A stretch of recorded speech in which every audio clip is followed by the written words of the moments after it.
નમસ્કાર દોસ્તો, શાંતિશ્રમ ન્યૂઝમાં આપનું સ્વાગત છે। દિયોદર તાલુકા પંચાયતના કારોબારીની બેઠક યોજાયેલ, જેમાં ચેરમેન તરીકે શ્રી બાબુભાઈ પટેલ સોની તથા સામાજિક ન્યાય સમિતિના ચેરમેન તરીકે શ્રી સુખાભાઈ માજીરાણા કુવાતાની આજે વરણી કરવામાં આવી હતી। નવનિયુક્ત ચેરમેનશ્રીઓ પૂર્વ ધારાસભ્ય શ્રી શિવાભાઈ ભુરિયા, પૂર્વ જિલ્લા પ્રમુખ ભરતસિંહ વાઘેલા, જિલ્લા પંચાયત સદસ્ય નાગજીભાઈ પટેલ, બળવંતજી ઠાકોર સહિતના આગેવાનો સભ્યશ્રીઓ ઉપસ્થિત રહ્યા હતા।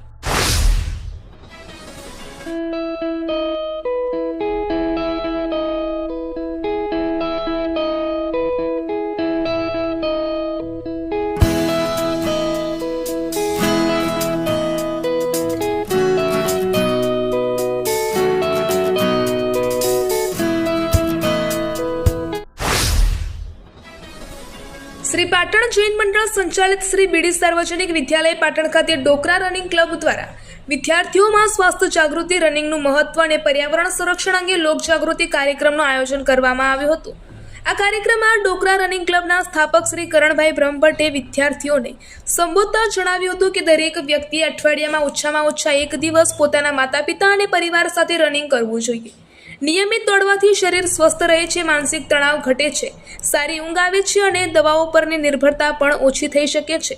આ કાર્યક્રમ વિદ્યાલયના ભૂતપૂર્વ વિદ્યાર્થી એસોસિએશનના મંત્રી શ્રી ભૂપેન્દ્રભાઈ પટેલના સહયોગથી યોજાયો હતો। આ કાર્યક્રમમાં શાળાના ભૂતપૂર્વ વિદ્યાર્થીઓ, વર્તમાન વિદ્યાર્થીઓ તથા શિક્ષક મિત્રોએ ઉત્સાહપૂર્વક ભાગ લીધો હતો।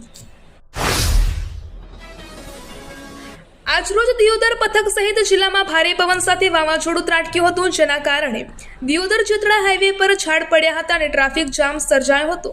જિલ્લા ટ્રાફિક શાખાએ તાત્કાલિક કાર્યવાહી કરીને માર્ગ પૂર્વવત કર્યો હતો। વાવાઝોડાના કારણે અનેક જગ્યાઓએ ઝાડ પડવાના બનાવો બન્યા હતા।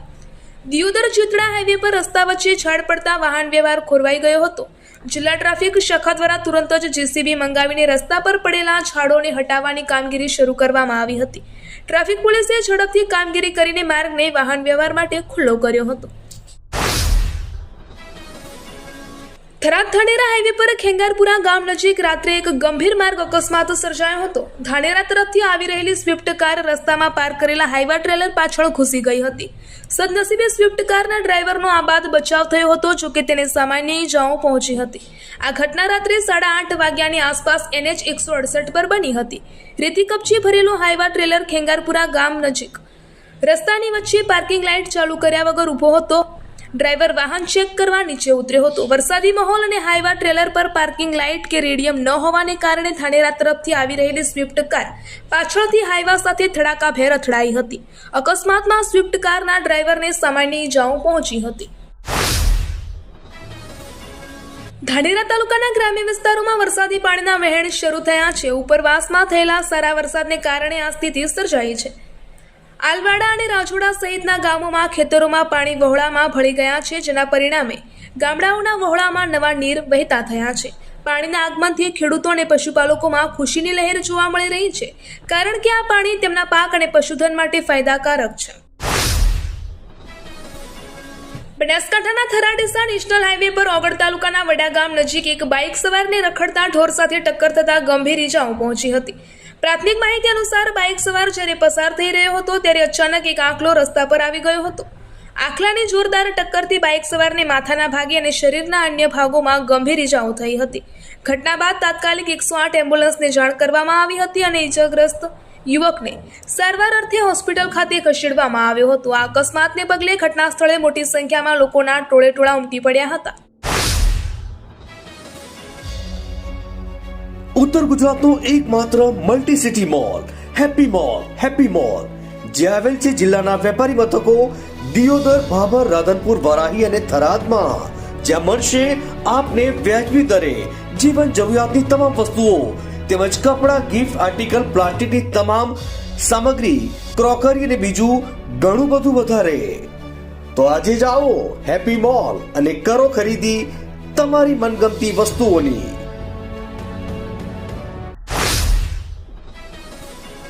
વાવથરાદ જિલ્લાના ટડાવ ગામ અને આસપાસના વિસ્તારના ગ્રામજનોએ કમ્યુનિટી હેલ્થ સેન્ટરનું અટકેલું બાંધકામ ફરી શરૂ કરવાની માંગ સાથે મુખ્યમંત્રીને સંબોધીને જિલ્લા કલેક્ટર કચેરીમાં આવેદનપત્ર સુપરત કર્યું છે।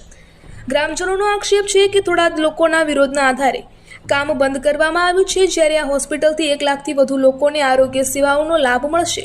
ટડાવ ગામમાં છેલ્લા ઘણા વર્ષોથી CHC ક્વાર્ટરમાં કાર્યરત હોવાથી દર્દીઓને પૂરતી સુવિધાઓ મળતી ન હતી. આથી ગામના એક દાતાએ સરકારની મીટર જમીન દાનમાં આપી હતી. વાવ તાલુકામાં ચોમાસાની શરૂઆતની સાથે જ વીજ પુરવઠાની ગંભીર સમસ્યા સર્જાઈ છે. વારંવાર વીજળી ગુલ થવાથી ખેડૂતો અને ગ્રામજનોમાં ભારે રોષ જોવા મળી રહ્યો છે. આ મુદ્દે ગ્રામજનોએ ડેપ્યુટી એન્જિનિયરને આવેદનપત્ર સુપરત કરી તાત્કાલિક ઉકેલની માંગ કરી છે. ગ્રામજનોના જણાવ્યા અનુસાર આશરે 70 કિલોમીટરના વિસ્તારમાં આવેલી 3 ફેઝ અને સિંગલ ફેઝ વીજ લાઇનો પર સમયસર જંગલ કટિંગ કરવામાં આવતું નથી. આ ઉપરાંત પૂરતા સ્ટાફ અને હેલ્પરોનો અભાવ પણ વીજ સમસ્યાનું મુખ્ય કારણ છે. વરસાદી મોસમ દરમિયાન વારંવાર વીજ પુરવઠો ખોરવાય છે. અનેક વખત વીજળી જતી રહે છે તો પુનઃસ્થાપિત થવામાં 10 થી 15 કલાકનો સમય લાગે છે, જેના કારણે દૈનિક કાર્યો અને ખેતીવાડીને અસર થાય છે. સુઈગામ તાલુકામાં સોમવારે સાંજે તેજ પવન સાથે મોસમનો પ્રથમ વરસાદ વરસ્યો હતો. 1.5 કલાકમાં 35 મીમી વરસાદ નોંધાયો હતો, જેના કારણે ખેતરોના નીચાણવાળા વિસ્તારોમાં પાણી ભરાઈ ગયા હતા. આ વાવણી લાયક વરસાદથી ખેડૂતોમાં ખુશીનો માહોલ જોવા મળ્યો હતો. મુરવાડા, ઉચોસણ, બેણપ, દૂધવા અને સુઈગામ સહિતના વિસ્તારોમાં વરસાદ પડ્યો હતો. આ વરસાદથી જમીનમાં પૂરતો ભેજ થતા ખેડૂતો હવે વાવણી કરી શકશે. આનાથી ખેતીકામને નવી ગતિ મળવાની આશા છે. વડોદરા શહેરના ફતેગંજ વિસ્તારમાં આવેલા કમાટીપુરા વિસ્તારમાં એક અત્યંત ચોંકાવનારી ઘટના સામે આવી છે. અહીં એક ખાનગી ઓફિસમાં સવારના સમયે પૂજા કરવા માટે અગરબત્તી સળગાવવામાં આવી હતી. આ દરમિયાન એક જોરદાર બ્લાસ્ટ થયો હતો.